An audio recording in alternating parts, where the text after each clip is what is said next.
There has been plenty of focus on the downfall of WCW over the years, as it was a period which gave us so many bad moments. But never let it be forgotten that there was a period when the promotion was on top of the world and giving some of the best storylines the wrestling world has ever seen. But what are the best of these?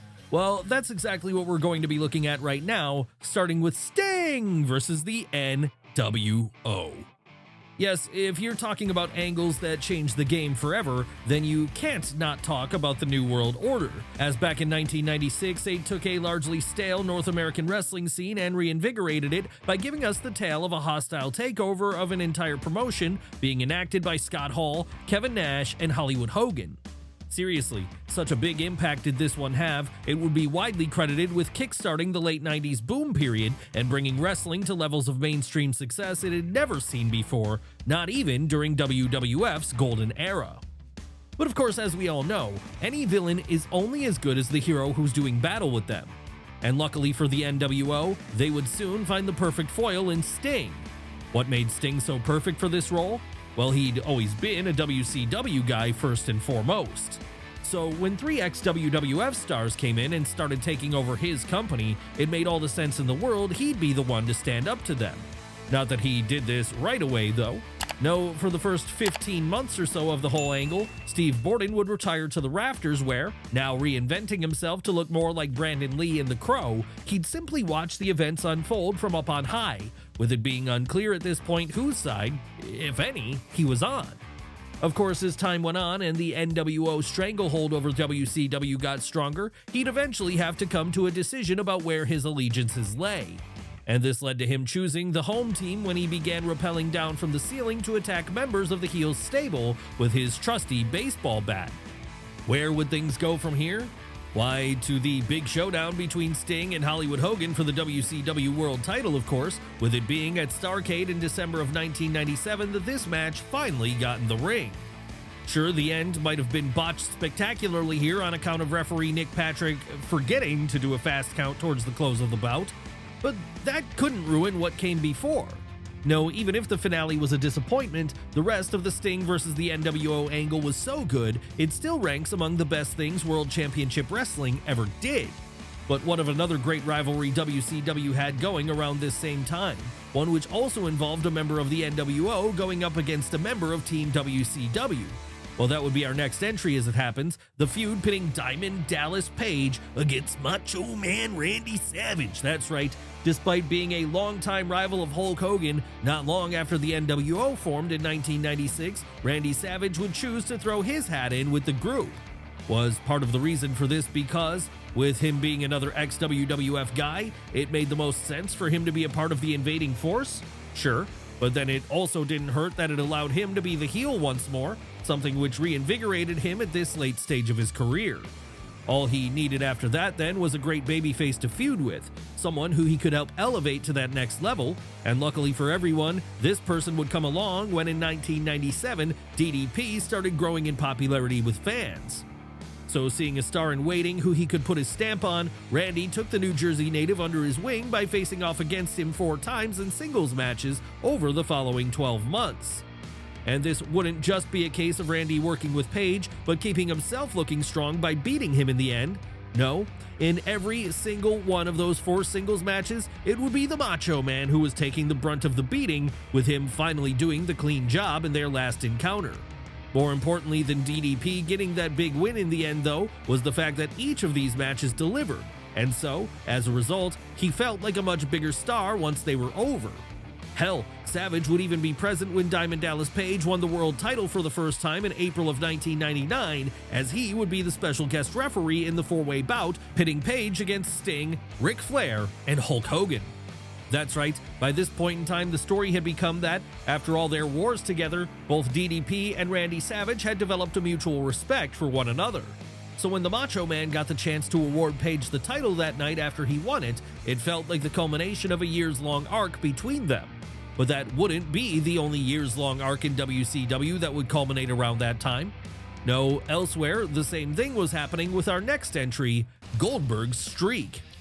Now, if we're talking about famous streaks in wrestling, then the best known is probably The Undertaker's undefeated streak at WrestleMania between 1991 and 2014. Outside of this, though, it would have to be the undefeated run Bill Goldberg went on in WCW back during the late 90s. Why is this? Well, because over the course of 19 months, the Georgia native would be able to turn himself into an absolute megastar purely on the merits of mowing through each and every person on the roster multiple times over without being beaten. Yes, after picking up his first win against Buddy Lee Parker in a dark match on an episode of Nitro on June 23, 1997, Bill would continue to rack up win after win. And pretty quickly, fans started to notice this as, with his explosive offense and eye-catching look, it was hard not to. Honestly, the formula here was just so perfect it feels like there's no universe in which it ever could have failed, as it involved Goldberg coming out to the ring, destroying his opponent for the night in a matter of minutes, and then heading backstage again before he could even break a sweat. Sure, after a while, WCW would start to fudge the numbers so that things looked more impressive than they actually were, but this didn't do much to harm the aura of Bill. No, by the time the spring of 1998 came around, he'd have beaten Raven to become the United States champion, all while remaining undefeated. So it was then that the question started being asked, when would Goldberg face off against then WCW World Heavyweight Champion Hulk Hogan? And the answer to that would be the July 6, 1998 episode of Nitro, the night the big man pinned the Hulkster to win the top prize in the entire company. Where would things go from here? Well, Bill would keep winning.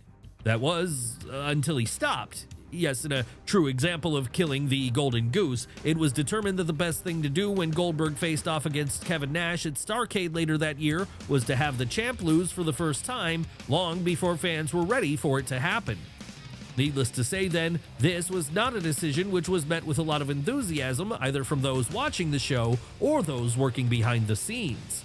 No, you could argue this was the moment WCW fully went beyond the point of being saved, because in Bill Goldberg they had a guy who could help them catch up to WWF once more, and in that moment they destroyed the sense of indestructibleness he had, meaning he'd never be quite as over again. That said, like with Sting and the NWO, even if it ended badly, the streak of Goldberg remains one of WCW's high points and a prime example of them still being able to pull out a great angle even as the wheels were starting to fall off the rails at the company. But let's move away from the late 90s for a moment and back in time to the early 90s instead, as it's there we find our next entry, the hugely underrated feud between Rick Steamboat and Steve Austin. Now, we're not talking about Steve Austin in his more famous Stone Cold incarnation here. Rather, we're talking about the character he was playing before that, back when he was employed by WCW instead, with this being more of a varsity athlete who went by the name of Stunning Steve Austin. And what a run that was for him, because while it never reached the heights he would later when he was king of the world in WWF, it would be the first opportunity the then rookie got at a chance to shine on a nationwide stage, working with some of the best performers the industry had to offer. Obviously, though, none of these performers were as good as Ricky Steamboat, and that's why it's the rivalry the Dragon had with Austin between 1992 and 1994 which stands out so much in fans' minds today. Seriously, if there was ever a person to get the Texan up to that next level, it was Steamboat. And so, when the two first met in the ring in a singles capacity on the July 27, 1992 episode of Saturday Night, it was instant magic. But then every time they met in the ring, it would be instant magic. As with them trading wins back and forth each time, it only made fans want to tune in all the more to see what the next chapter in their rivalry would bring. Of course, it also helped that more often than not, when they did fight, it was over the WCW United States title. So it always felt like there were added stakes on the line. And of all those bouts they had together, perhaps the finest example of them showing why audiences were so invested in what they were doing came at July 17, 1994's Bash at the Beach, as it was there that Austin and Steamboat were showing just what the company could be by putting on an absolute clinic for 20 minutes. Really, while we're happy that Austin eventually went to WWF at the end of 1995, as it led to him reaching the heights he ultimately did, we're also sad he had to leave WCW in order to do so, as it meant no more matches between him and the Dragon would take place. After all, when it comes to purely in-ring work, this is easily one of the best feuds the company ever gave us. But it's not the only great in-ring feud they gave us. No, around about the same time, we were getting another all-time classic in our next entry, the brutal rivalry between Vader and Cactus Jack. And when we say brutal here, we mean it, because this one reached such levels of savageness at points, it's amazing no one got legitimately injured. Yes, over the course of 4 televised singles matches, these two would brutalize each other. But then, when we're talking about Vader and Mick Foley here, should that really come as a surprise to anyone? Especially when 2 of the 4 televised bouts they had were Texas death matches. And that's not even getting into the infamous house show bout they had in Germany. You know the one. It's the one where Foley got his head caught in the ropes at one point and, while trying to free himself, ripped his ear off. Hell, it was that bout which caused Jack and Vader to push things even further in their later match together at Halloween Havoc 1993, as they felt that, with there now being such a reputation for violence the two had developed whenever they stepped in the ring together, they had to up the ante.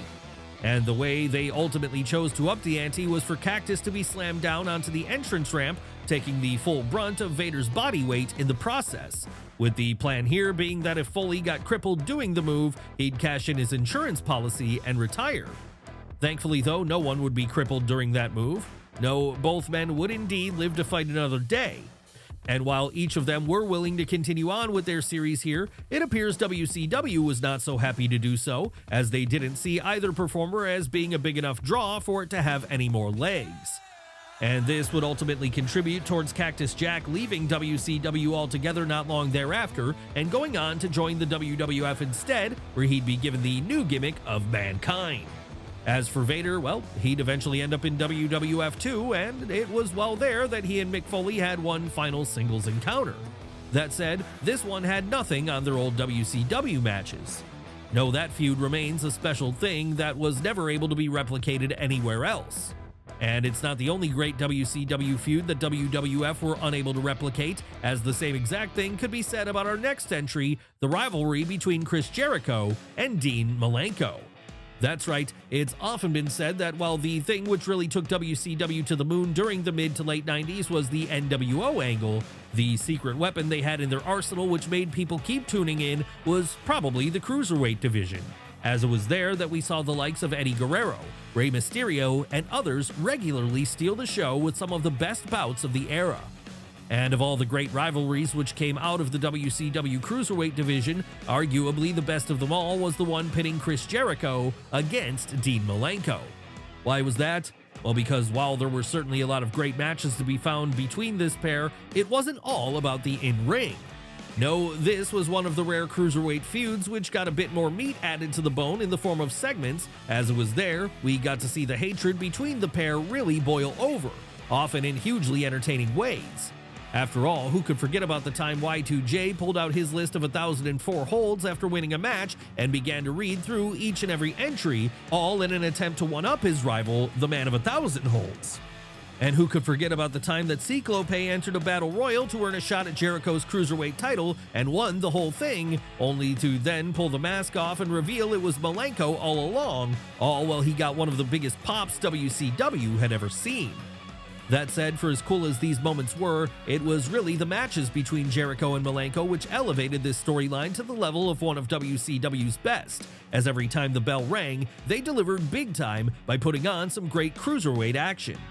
And the payoff to this one was the babyface finally beating the heel to take the Cruiserweight title away from him at May 17, 1998 Slamboree, in a moment that fans still remember to this day. But while this made for a great close to a great storyline, it wasn't the only great storyline centered around the Cruiserweight division that WCW gave us. No, we can never forget about the other great feud which took place there, the one between Eddie Guerrero and Rey Mysterio. Now, we know Eddie Guerrero and Rey Mysterio also had a very memorable feud over in WWE years later, one which was centered around who the real father of Dominic Mysterio was. But while that one is well remembered today, particularly for the custody of Dominic ladder match, it arguably isn't the high watermark of what the pair were able to do together. No, that high watermark may very well have come years prior in WCW, as it was there that they gave us some of the greatest matches of all time.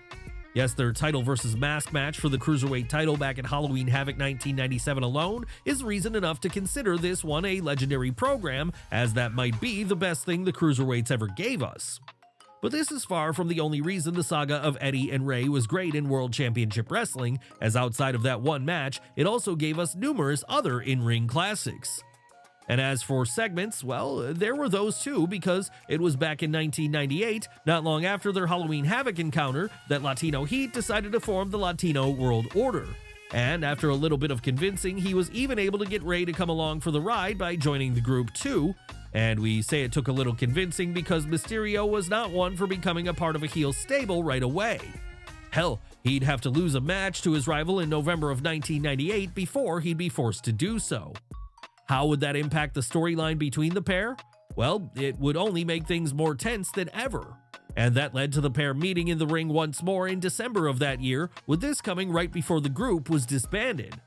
After that, well, Eddie and Ray would go their own separate ways for a while, as it was by then clear they simply couldn't coexist. And this meant it wouldn't be until years later in WWE when they finally became associated on screen again, with this making it one of the few storylines that carried over across company lines and made a splash in both WCW and WWE. Of course, this is not the only time such a thing has happened with a storyline in wrestling. No, there are other examples of feuds crossing company lines. When it comes to our next one, though, it actually started in WWF during the early 90s and eventually made its way over to WCW. What are we talking about here? Why, Hulk Hogan versus Ric Flair, of course. Yes, even if the two men involved were a little past their peak by then, this was still a dream pairing for the ages. What was the backstory with this one? Well, back in the 80s, there were two bright shining icons in wrestling. One who represented the lands of sports entertainment in WWF and who went by the name of Hulk Hogan, and one who represented that old territorial style in the NWA and who went by the name of Ric Flair. Everyone had their favorite, of course, with some preferring the colorful theatrics of the Hulkster and others preferring the athletic skills of the Nature Boy. Needless to say then, the dream was that one day these two would meet in the ring, and when they did, it would finally settle that age-old debate about who was better. The only problem with this, though, was that the two were always in separate companies. That was until they weren't, because it was in 1991 that Slick Rick finally joined WWF with the real world's title in tow, and him at this point calling out Hogan and demanding that the two square off. As we all know now, though, Vince McMahon made the decision to never put this match on TV or pay-per-view, and so like that, it felt as if the dream was over. But there was another hope that came along, as it was in the summer of 1994 that, a year after Ric Flair had returned to his home promotion of WCW, Hulk Hogan jumped ship and joined too. And this meant that finally, we'd get a chance to see the pair meet one-on-one in the ring. Would the match they had at July 17, 1994's Bash at the Beach be a 5-star classic?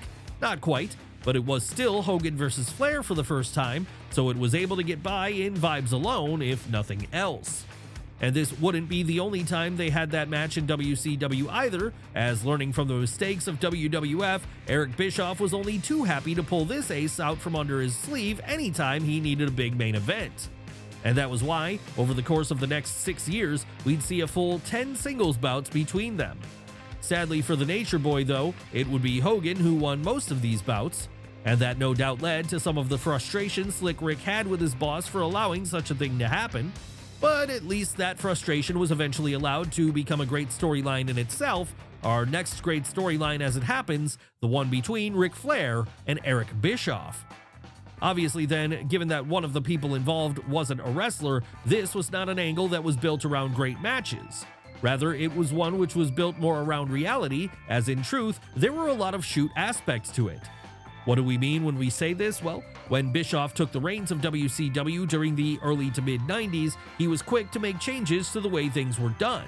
And one of the biggest changes he made was to try and move away from that old 80s Jim Crockett style into something that was a lot closer to what WWF were doing over on the other channel.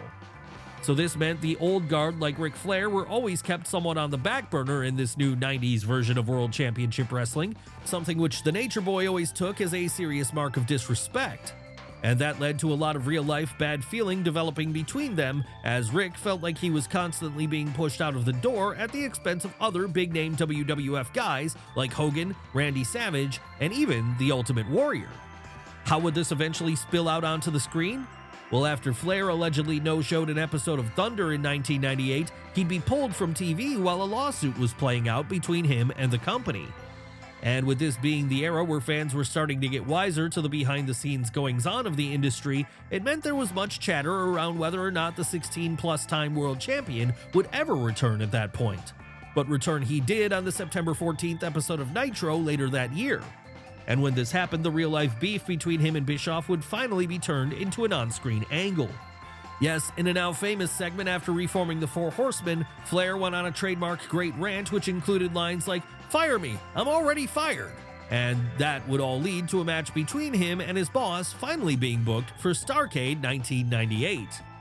And this allowed this real-life situation to finally get a payoff on television, and once that happened, the healing process was allowed to start between the men involved, as in the years following, they'd be able to mend fences and even become friends. That's right, even in wrestling, sometimes enemies can become friends over time, but what about the opposite, when friends turn to enemies? Well, that would be the basis for our next great WCW storyline, the one between Sting and Lex Luger. That's right, back in the late 80s and early 90s, both Sting and Lex Luger were pegged early on as being two of the top young up-and-coming babyfaces of Jim Crockett Promotions / World Championship Wrestling. And this meant that, more often than not, they'd find themselves on the same side of the ring, with them even becoming a star tag team at one point. As time went on, though, and Lex left WCW to go find success in WWF instead, something would change inside of him. And this meant when he returned to Atlanta again in 1995, he'd no longer be the smiling babyface he'd once been. No, now he leant far more on the heel side of the equation. And so when he found himself being forced to work alongside Sting, Hulk Hogan, and Randy Savage in order to fend off the threat of the Dungeon of Doom, it made for some tense moments. Sure, Sting was always there to try to keep the peace, as even if his old friend was acting differently now, he was still his friend, and Steve Borden believed there was still good in him. And that's what led to those two branching off into a duo again for a while, even becoming tag team champions at one point. As this was happening, however, there was always a sense that Luger never really had his partner's back in the same way his partner had his anymore, and that it was only going to be a matter of time before a full betrayal was going to occur. Would this betrayal happen? Well, yeah, sort of, just not in the way you'd think, as in the eyes of Lex, it was actually Sting who betrayed him when in mid-1996 it looked like he'd joined the New World Order. Of course, Sting had done no such thing though, and when he learned that his friend didn't trust him anymore, this was the final straw for him, and the final straw for the friendship they had for all those years. Yes, this was the point the Stinger decided to stop wrestling for 15 months and instead sit up in the rafters with a baseball bat, watching the proceedings and deciding what he was one day going to do about it. And because of that, it meant there would never be a blow-off match pitting him against Luger. Sure, there would be fights pitting them against one another in 1999 and 2000, but by that point the story was long over and it no longer felt like there was much of a climax taking place. No, in the end, this is one of those rare stories in wrestling that finished in a promo segment instead of a match. Of course, even if this is the case, it remains one of WCW's best storylines. But then the same could be said about all the other examples we've looked at today too, as they each prove that when it was at the top of its game, World Championship Wrestling really was at the cutting edge of the industry.